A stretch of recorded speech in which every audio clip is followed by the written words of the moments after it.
마태복음 22장인데요. 주제가 5개가 있습니다. 그런데 예수님의 생애 마지막 사실 한 그 짧은 시간 속에 이렇게 마태복음 모아서 5개의 주제 가르치신 것 대화하면서 때로는 예수님을 시험과 올무에 빠뜨리려고 안 좋은 뜻으로 하기도 했고, 예수님 그냥 가르치신 것도 있고, 또 예수님이 질문하면서 가르치신 것도 있는데요. 이 5개를 제가 이렇게 생각해보고 묵상해보니까 전부 다 최고로 중요한 주제들이 모여있다. 우리 신앙에 믿어야 될 내용, 또는 우리가 주의해야 될 내용, 또는 우리의 지표가 돼야 될 그런 최고의 중요한 것들이 참 이렇게 한 장 안에도 모일 수 있구나, 그런 생각을 했습니다. 여러분이 이제 지난번에 한 시간 했고, 오늘 하고, 다음에 잘하면 1시간 더 할 수도 있을 것 같은데요. 이걸 통해 가지고 중요한 주제, 성경적 그 중요 주제들이 우리 마음속에 분명할 수 있기를 바라고요. 또 그런 것을 통해서 우리 신앙적인 이 시야가 바로 이렇게 세워져 있으면 좋겠습니다. 첫 번째는 뭐였죠? 제가 지난주에도 사실 이 오늘 읽은 그 동전의 화상, 세금을 내는 것이 맞습니까? 안 맞습니까? 가이사에게, 로마 황제에게 우리가 세금을 내야 됩니까? 지난주에도 이 본문을 읽었어요. 여기까지는 할 줄 알았는데 지난주에 하다 보니까 1번밖에 못했습니다. 그래서 1번이 오늘도 안 읽긴 했는데, 1번은 뭐냐면 천국에 대한 예수님의 비유 설명이에요. 천국은 임금이 아들 위해서 혼인잔치를 베풀고 사람을 막 그냥 불러들인 것과 같단 말이죠. 그런데 막 불러들여서 이 임금의 잔치, 천국 잔치가 하나님의 잔치가라고 하는 것이 굉장히 막 그냥 자격 관계없이 그냥 막 올 수 있는 넓게 열린 정말 후한 자리. 그러나 거기서 예복을 입지 않기 때문에, 예복을 입지 않는 사람이 그만 왕의 노염을 받았단 말이죠. 최소한 입어야 되는 예복이 있었다. 그냥 자격 없이 갈 수 있는 곳이었는데, 사실 뭐 빈부 기천 아무 상관이 없지만, 그러나 예복은 입었어야 됐다는 겁니다. 그래서 이 예복을 입지 않은 사람이 거기 있다가 쫓겨났다. 그렇기 때문에 이 천국에 있어서 우리 천국의 문을 하나님이 넓게 열어주셨을지라도 거기에서 하나님이 요구하는 한 가지 중요한 하나님 앞에 갖춰야 될 이 예복이 꼭 갖춰질 수 있도록 하라고. 평생 신앙생활에서 A, B, C, D 뭐 내가 이렇게 신앙생활에 이런 요소를 갖췄습니다. 뭐 좋아요. 좋은데, 그런데 이 예복을 꼭 입어야 되고, 이 예복에 있어서만은 확실히 다른 게 좀 부족하더라도 예복은 확실해야지 이 천국 잔치는 안전하다는 겁니다. 그리고 오늘 예수님의 복음, 예수 믿는 이 예수님을 통해서 하나님이 우리를 천국으로 부르실 때 사실 제일 중요한 게 뭔지 알아야 될 거 아닙니까? 그죠? 제일 중요한 게 실컷 우리 교회 생활했지만 그 예복이 뭔지, 천국의 마지막 우리 종착되는 그 예복을 우리가 입어야 되는데, 이 예복이 뭐냐? 제가 그것을 설명을 드렸습니다. 이것은 바로 성경적으로 보니까 우리 인간의 의가 아닌 그리스도의 의를, 그리스도의 의로움, 나의 의로는 안 된다는 것을 알고 그리스도의 의로움을 내가 의지하고 그것을 받아들이고 믿으면서 우리가 해야 될 일은 회개라고, 회개하면서 이 그리스도를 믿는 것, 이것이 예복입니다. 그러니까 아무리 그냥 교회 출입을 했다고 할지라도 자기 의로 하나님 앞에 서려고 하면 그 사람은 예복을 입지 않는 사람이 됩니다. 내가 이만큼 착했으니까, 내가 이만큼 의로우니까, 내가 이만큼 이렇게 했으니까 이제 하나님의 그 나라에 내가 용납될 것이다. 그게 아닌 것을 아셔야 된단 말이에요. 우리의 옷은 누더기와 같다 말이죠. 그래서 우리의 자신의 의나 공로나 행한 것으로는 하나님의 나라에 용납될 수 없는 수준에 우리가 있다는 사실을 우리가 알아야 되겠습니다. 그걸 알고 우리는 회개하고 그리스도의 의만 의지함으로 확실하게 이 예복을 입고 우리 주님의 집에, 주님의 천국 잔치에 참여하는 저와 여러분 될 수 있기를 바랍니다. 그게 첫 번째였어요. 그죠? 자, 두 번째는 바로 이제 현실입니다. 천국 가는 사람들은 천국만 바라고 이 땅에서는 발을 땅에 딛지 않고 공중에 떠서 사는 건 아닙니다. 예, 우리 세금 내야 되고, 당장, 그죠? 경제 생활해야 되고, 예, 돈 아껴야 되고, 예, 또 나라의 정치에 영향을 받고, 막 이렇게 우리가 살아간단 말이에요. 예, 그리고 이것도 다루었다. 얼마나 감사합니까? 예, 그러니까 우리 현실 생활, 이 땅에서의 정치 경제에 아주 긴장도 있고 갈등도 있는 이런 세계를 우리가 살아간단 말이죠. 예, 살아가는데 보니까 그 시대에 이슈가 있었어요. 오늘 우리도 우리의 이슈가 있을 겁니다. 예, 우리의 고민, 갈등 이런 게 있고 우리 나라 안에 이게 갈등이 있어요. 근데 이 당시에는 로마에 순응을 할 것인가, 아니면 로마에 버틸 것인가. 그런데 현실은 뭐냐 하면 로마의 지배 속에 이미 있습니다. 이미 로마가 점령해서 로마의 지배로 받고 있어요. 심지어 그들이 쓰는 동전이 로마에서 만든 로마 코인, 로마 이 동전이에요. 로마 동전을, 그러나 이들의 민족적 그 감정은 우리 위대한 하나님의 백성이 다윗 왕조가 있었고 하나님이 약속한 놀라운 그런 이 세상에 정말 영적으로는 중심 국가까지 생각할 수 있는 그런 나라인데 우리가 이 로마에 세금 내는 거 이거 기분 나쁘다는 겁니다. 기분 나쁘다. 우리 지배받는 게 사실 기분 나쁜 거죠. 그러면서 예수님께 가이사 로마 황제에게 세금 바쳐야 됩니까? 물었어요. 그러니까 예수님이 바치라 이렇게 하면 인기가 떨어질 수 있습니다. 예수님은 나라 애국자가 아니다.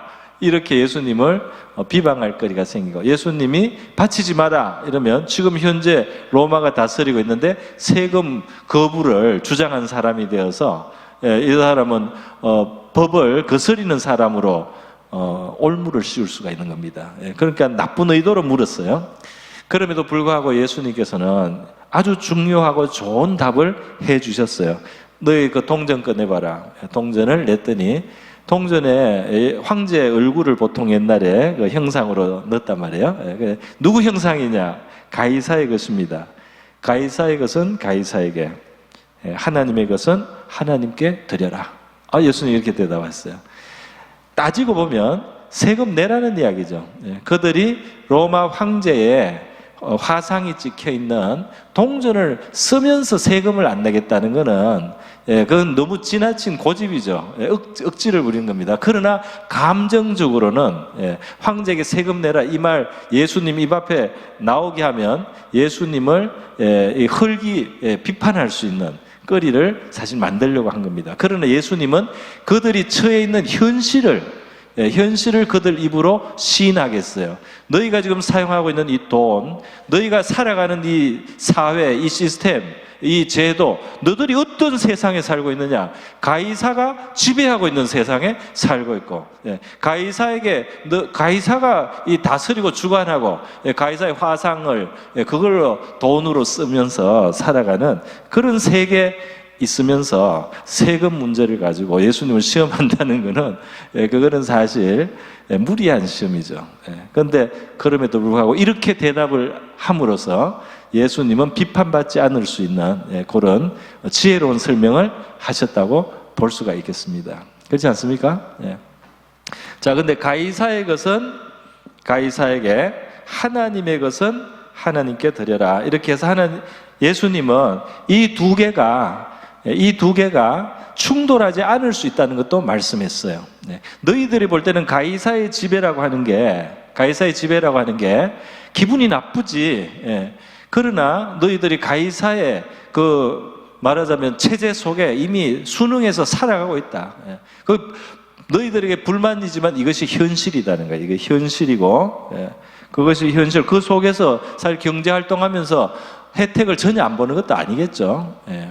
어쨌든 이 현실을 인정하고, 이 현실과 하나님을 믿는다고 하는 것은 반드시 대립되는 것이 아니다.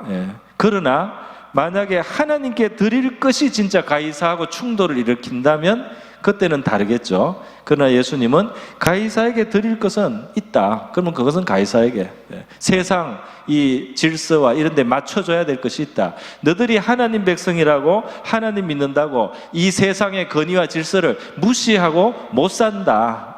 그리고 또 그렇게 살라고 내가 강요하지도 않는다. 하나님이 너희들에게 가이사에게는 아무것도 바치지 말고 살아라고 하나님이 그렇게 억지로 요구하는 거 아니다. 너희가 사는 이 세계를 하나님이 가이사가 지배하도록 지금 그렇게 허용을 했단 말이야. 가이사가 다스리는 세계로 하나님이 만들었습니다. 가이사에게 어떤 의미에서 권력을 하나님이 부여했다고도 할 수 있습니다. 우리 구약 성경에서 다니엘과 같은 사람, 바벨론의 느부갓네살 대왕, 바사의 고레스 대왕 이야기 나오지 않습니까? 그럴 때 보면 어떻게 돼요? 하나님이 세상 임금들 위에 있잖아요. 이 세상 임금들이 때로 하나님께 거스르는 행동을 하고 우상을 섬기라고 잘못된 명령을 내리기도 하고 이렇게 하지만 그럼에도 불구하고 하나님이 그들에게 권력을 줬다 빼앗았다, 능력을 줬다 빼앗았다, 그들에게 정복할 수도 있게 만들고 또 패망하게도 만들고 이렇게 하면서 하나님이 그 위에 계시면서 이 땅에 여러 가지 그렇게 할 수밖에 없는 이유들이 있어요. 죄악을 심판하는 도구가 될 때도 있습니다. 그들이. 그리고 이 땅의 기본 질서를 잡기 위해서 그들이라도 불완전한 세력이라도 이 정치 이 질서를 가져야 될 때가 있어요. 그렇기 때문에 하나님께서 우리 구약에서 봤을 때 이 세상 권력이나 또 세상 권세나 이런 것에 대해서 우리에게 사실 성경은 상당히 균형 있는 가르침을 주고 있다고 저는 믿습니다. 여러분 성경을 읽으시면서 그렇게 느끼셨습니까? 우리는 이 세상에서 어떻게 살고 이 세상의 권세와 권력을 어떻게 봐야 되느냐. 때로 그들이 하나님의 뜻에 많이 어긋났기 때문에 하나님이 심판하기도 해요. 그러나 또 하나님이 그들을 세워서 불완전하지만 세워서 이 땅을 그들을 통해서 심판합니다. 그들의 권력을 통해서 세상을 심판하고 나라와 민족을 하나님이 처리하기도 합니다. 그런 약간 복잡성이 있다 말이죠. 그러나 어쨌든 이 시대에 중요한 것은 가이사라고 하는 이 현실을 그것이 가이사에게 세금을 낸다고 하나님을 안 믿는 것은 아니다 말이에요. 그러니까 하나님께 잘못하는 것도 아니다 이 말이에요. 현실은 현실로 인정하게 하셨습니다. 예수님께서. 그러나 만약에 가이사가 요구하는 것이 하나님의 요구하고 정면으로 충돌될 때는 다르겠죠. 가이사가 요구하는 걸 들어주다가 하나님과 충돌되는 만약에 그런 상황이 있다면 예수님은 당연히 그때는 가이사보다 하나님을 따라야 된다라고 당연히 말씀하시겠죠. 그러나 그렇지 않는 범위에서는 가이사의 것은 가이사에게, 하나님의 것을 하나님께, 그 양쪽을 우리가 해야 될 일을 하면서 살면 된다 이 말입니다. 이해되시나요? 네. 그래요. 제가 지난번에 말씀드렸지만 예수님의 제자 중에는 세리 마태가 있고 또 열심당은 시몬이 있어서 정치적인 성향은 정반대예요. 세리 마태는 로마 쪽에 가까운 사람, 열심당은 시몬은 독립군입니다. 그런데 예수님의 제자 속에 두 사람 다 있었다. 그거를 우리 심각하게 좀 생각해 볼 필요가 있어요. 그래서 그걸 초월한 하나님의 나라에 우리가 속해 있습니다. 단 지금 이 세계는 좀 달라요. 권력을 우리 민주주의 이 체제에서는 백성들이 우리 한 사람 한 사람이 권력을 사실 창출하는 사람입니다. 우리가 표를 주면은 그 표에 의해서 어떤 사람이 권력을 갖게 되죠. 그렇게 해서 권력을 우리가 만들어 나갈 수 있는 이 진짜 권력이 우리에게 있어요. 그래서 이 민주사회에서 우리 시민의 한 사람으로서 우리 그리스도인들은 자기 하나님 앞에 선한 양심을 따라서 우리 이 세상 정치에 영향을 사실 줄 수가 있습니다. 우리가 생각할 때 옳다고 생각되는 쪽에 우리가 표를 던져주고 그렇게 해서 하나님 앞에 깨끗한 양심으로 자기의 정치적인 우리 결단과 어떤 그 핵심 행동을 할 수가 있죠. 그런데 이제 문제는 교회 자체는 이 정치 집단은 아니죠.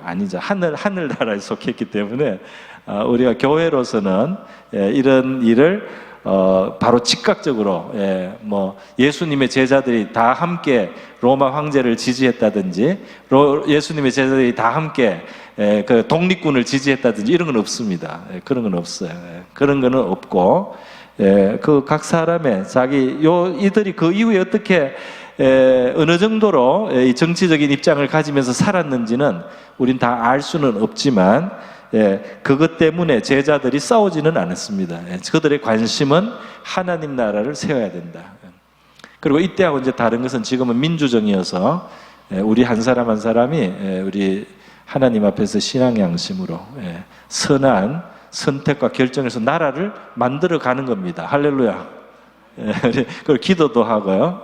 그러나 교회가 정치의 장이 되기는 조금 곤란한 면이 있습니다. 잘못하면은 하나님 뜻을 벗어날 수도 있기 때문에요. 그 정도로만 이야기하겠습니다. 자, 그래서 이 세상에 대해서 예수님 말씀하셨어요. 이 가이사의 것과 하나님 것을 공존할 수 있단 말이에요. 불완전하죠. 세상에서 다른 나라가 와서 지배한다는 건 불완전하죠. 그러나 그것이 허락된 질서일 때가 있는 겁니다. 그러니까 무조건 뭐 일제 시대 때 뭐 일본에 그 면석이라도 하면은 다 나쁜 죄를 지었다 이렇게 하기엔 조금 무리하지 않나가 저는 그런 생각이 듭니다. 어쨌든 이것이 충돌할 때는 하나님을 선택해야 되지만 때로는 우리가 두 가지 질서를 인정하고 살아야 될 때가 있다는 것은 맞는 것 같습니다. 다니엘은 보세요. 다니엘 같은 사람들 어떻게 했습니까? 자기 나라를 사실 지배하고 정복한 바로 바벨론 그 왕을 섬기잖아요. 자기 위치가 거기밖에 없는 겁니다. 그렇게 된 겁니다. 그러니까 그 자기 나라를 정복한 사람을 섬겼어요. 다니엘이 그 나라를 정복한 바사 또 고레스 왕에게도 또 섬겼습니다. 그게 현실이에요. 그 세계는 그렇게 굴러갔습니다. 그 당시에 그렇게 해서 그걸 섬기다가 그러나 느부갓네살 왕이라든지 고레스 왕이 하나님과 충돌되는 요구를 할 때 우상을 섬기게 하거나 하나님을 못 섬기게 하거나 이렇게 했을 때는 그들이 그 왕의 명령을 듣지 않았습니다. 그러니까 순교할 각오를 하고 그걸 맞섰습니다. 그렇게 됐던 것을 성경이 보여주지 않습니까? 우리 그런 성경을 우리가 좀 이해를 할 수가 있다. 이 정도로 하겠습니다. 자, 그래서 천국에 갈 때 중요한 제일 큰 주제, 그다음에 이 세상을 살면서 우리가 이 세상을 무시할 건가? 무시할 수 없죠. 그러면서 이 세상에 불완전한 어떤 그런 지배나 권력에 대해서 무조건 저항하고 무조건 그걸 싸우고 이렇게 해야 되는 그것도 아닌 것 같아요. 그러면서도 동시에 그러니까 이 현실 인정하는 면이 그리스도인들이 있고 동시에 그러나 하나님 앞에서 충돌해서는 안 되고 그리고 이런 다양한 것들을 인정해 줘야 된다. 그런 생각을 하게 됩니다. 자, 그렇다면요. 세 번째 본문이 뭘 말하고 있느냐? 세 번째는 부활 논쟁이에요. 부활 논쟁. 사두개인들이 종교 대제사장 계급을 형성하고 있으면서도 부활을 믿지 않는 너무나 현실주의자들이고 이 세상이 전부라고 생각하는 유물론자입니다. 하나님을 믿는데도 영을 믿지 않아요. 천사도 믿지 않아요. 부활도 믿지 않아요. 그냥 피조물이 하나님의 지음을 받아서 잘 먹고 잘 살다가 하나님께 어떻게 잘 보여서 그냥 잘 살다가 죽으면 끝이다는 거죠. 희한한 세속주의를 그들이 그 당시에 가지고 있었다. 그런데 그들은 이것을 주장할 때 자기들의 논리가 있었다는 거예요. 무슨 논리냐면 모세가 형이 자식을 못 놓고 죽으면 그 동생이 형수를 취해서 자식을 놓고 그 자식은 형의 그걸 상속하도록 그렇게 한다는 거죠. 그러니까 그 동생이 또 자식을 못 낳아주고 죽으면 셋째 동생이라도 또 이 형수를 아내로 얻어야 됩니다. 그렇게 해서 이제 극단적인 경우를 들었어요. 7형제가 있었다. 7형제가 한 여자를 형이 죽을 때마다 그 다음 동생이 이어서 이 형수를 먹여 살리기 위해서 결혼해 주는 겁니다. 이게 인의 법이에요, 사실. 그런데 이 형수가 죽고 이제 형제도 다 죽었다. 그러니까 부활이 있으면 얼마나 곤란하겠냐는 거예요. 부활이 있으면 이 여자는 누구의 아내가 돼야 됩니까? 하고 딱 이러면서 이 사람들이 그러니까 부활이 말이 안 되는 거 아니에요. 말 안 됩니다. 부활은 없는 거죠. 그래서 모세 오경에 보면 모세가 쓴 창세기, 출애굽기, 레위기, 민수기, 신명기, 여기 모세 오경입니다. 모세 오경에 보면 부활에 대한 암시가 별로 안 나타나요. 나중에 선지자들, 이후에 있는 선지자들, 다른 뒤에 나오는 성경을 보면 여기서는 이제 천사도 나오고 무슨 영적인 것들이 나옵니다. 그래서 사두개인들 같은 사람들은 이 모세오경을 권위를 인정해주고 이거는 권위를 덜 인정해주는 거예요. 이걸 별로 인정을 안 해주는 거예요. 자기들하고 맞는 거는 인정해주고 안 맞는 거는 하나님의 말씀도 인정을 별로 안 합니다. 그렇게 이제 자기들 편한 대로 하는 거예요. 그렇게 했는데 이제 예수님께 이걸 가지고 나와서 사두개인들이 부활이 있습니까? 이렇게 물었어요. 그리고 이 논리를 가지고 했습니다. 이 당시 사두개인들은 이 논리를 가지고 있었고 부활이 있다고 생각하는 사람들은 바리새인이에요. 우리가 아는 바리새인들은 예수님께 많이 혼났잖아요. 위선자라고. 위선자라고 말이 혼은 났지만 신학은 맞았습니다. 부활이 있다고 믿는 것은 맞았어요. 그래서 신학은 맞았지만 또 삶은 문제가 있는 거죠. 그런데 어쨌든 이 바리새인과 사두개인들이 부활을 놓고 싸우면은 끝에 바리새인들이 입이 막히는 거예요. 자, 너들이 인정하는 성경에 형이 죽으면 동생이 형수를 얻어서 이렇게 살아가는, 그러면 누가 그 여자의 남편과 이 부부가 되냐? 부활을 해서 다 살아나면 하고 사두개인들이 말하면 바리새인들이 할 말이 없어서 그래도 부활은 있는데 그러면서 대답을 못하고 이제 그랬단 말이에요. 그러니까 그걸 가지고 예수님 앞에도 물었습니다. 예수님도 이쪽이라는 걸 안 거예요, 이 사람들이. 그 신학적으로는 부활을 예수님도 인정한다 말이에요. 그랬는데 예수님은 뜻밖의 대답을 하셨습니다. 무슨 대답입니까? 너들이 성경도 모르고 하나님도 몰라. 너들이 무식하다 말이야. 너들이 무식해가지고 너들이 옳은 줄로 착각하고 있다 말이야. 너들이 옳다고 지금 생각하고 이 논리를 가지고 이 부활했을 때 이 부부가 어떻게 되느냐, 그런 거 가지고 너들이 지금 똑똑한 줄로 생각하는데 너들이 너무 사실은 무식하다. 두 가지가 무식하다. 첫째, 하나님의 능력에 대해서 무식하다. 모른다. 하나님의 능력이 죽은 자를 다시 육체를 못 줄 줄 아느냐? 하나님이 죽은 자에게 다시 육체를 줄 수 없는 그런 하나님의 수준이, 그 능력이 그렇게 제약이 있는 줄 아느냐? 너희 그 하나님의 능력을 몰라. 예수님이 죽은 자를 능히 영혼을 다시 몸을 만들어 줄 수 있는 하나님의 능력 너희 모르는. 둘째, 너희들이 성경을 가지고 논리를 만들었지만 너희들 성경 아는 것도 무식해. 무지하다. 이 형사치수 이렇게 하지만 사실 천국은 부활을 하면 이 세상처럼 결혼 관계가 있지 않다 이런 거예요. 예수님이. 이건 완전히 새로운 지식이죠.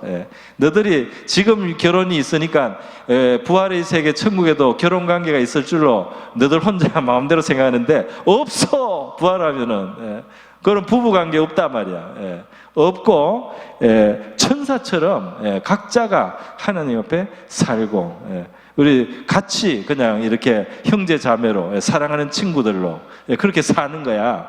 예수님이 이 부활한 세계의 실상을 그러면서 성경을 말씀합니다.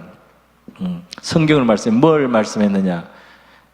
하나님께서 모세에게 나타나셨을 때 자기를 소개할 때 나는 아브라함의 하나님, 이삭의 하나님, 야곱의 하나님. 나는 아브라함과 이삭과 야곱의 하나님이다 라고 하나님이 말씀하셨다 말이죠. 그 모세오경 출애굽기에 있는 성경을 딱 인용을 했어요. 그러니까 너들도 인정하는 성경에서 내가 하나 찾아볼게. 너희들도 인정하는 성경에서 내가 부활을 거기에 증거가 있다는 걸 내가 말해볼게. 아브라함, 이삭, 야곱이 죽어서 완전히 소멸된 존재라면 하나님은 그들의 이름을 부르면서 내가 그들의 하나님이라고 이렇게 그 이름을 쓰지 않는다. 그들이 없어진 존재라면. 하나님은 지금 있는 존재로서 천국에서 영혼이 있고 나중에 부활의 몸을 입게 될 그 아브라함의 하나님이다. 이삭의 하나님이다. 그 야곱의 하나님이다라고 자기를 소개하셨다. 하나님은 죽고 완전히 없어진 존재, 하나님일 수가 없다. 그렇기 때문에 하나님은 죽은 자의 하나님이 아니요 산 자의 하나님이시다. 다시 말해서 아브라함, 이삭, 야곱은 지금 존재하고 있다, 천국에. 그리고 나중에 그들이 몸을 입는다. 그게 부활이 때다. 이렇게 예수님이 설명을 해주신 거예요. 그죠? 그래서 부활이 있다라는, 영원한 삶, 영원한 세계가 있다라는 이것을 확정해 주셨습니다. 오늘 이 세상을 살아가는 사람의 태도에 사두개인적 태도를 갖고 사는 사람이 있어요. 세상이 전부다는 거죠. 이 세상이 전부니까 있을 때 즐기고 있을 때 하고 싶은 거 하고 그 다음은 없는 거나 마찬가지로 생각하고 사는 그런 인생이 있는가 하면 영원한 다음 세계가 있다는 사실을, 영원한 다음 세계에 보상이 있다는 사실을, 그것을 알고 기억하고 바라보고 사는 다른 삶이 있습니다. 그 성도들은 분명히 사두개인의 자세가 아니고 예수님의 자세 또는 바리새인의 신학에 있는 부활을 믿는 내세를 바라보는 뚜렷한 확신을 가지고 우리가 살아야 될 줄 믿습니다. 이것은 하나는 틀렸고 하나는 맞는 거예요. 심지어 좀 문제가 있는 사람들의 들도 이걸 가지고 있지만 그렇다고 이게 진리가 아닌 것은 아닙니다. 자, 그래서 부활에 대해서 이게 두 개 아주 대조적이고 아주 현실, 아주 영적이고 내세적인 그런 가르침을 했어요. 그러면서 이제 네 번째 가르침이 나옵니다. 네 번째 가르침. 네 번째 가르침 뭡니까? 사람이 살면서 지켜야 되는 가장 중요한 율법이 뭡니까? 제일 큰 율법, 제일 큰 계명, 가장 큰 게, 다시 말해 이걸 뒤집어 말하면 하나님이 우리에게 요구하는 것 중에 최고로 중요한 게 뭡니까? 이 말이잖아요.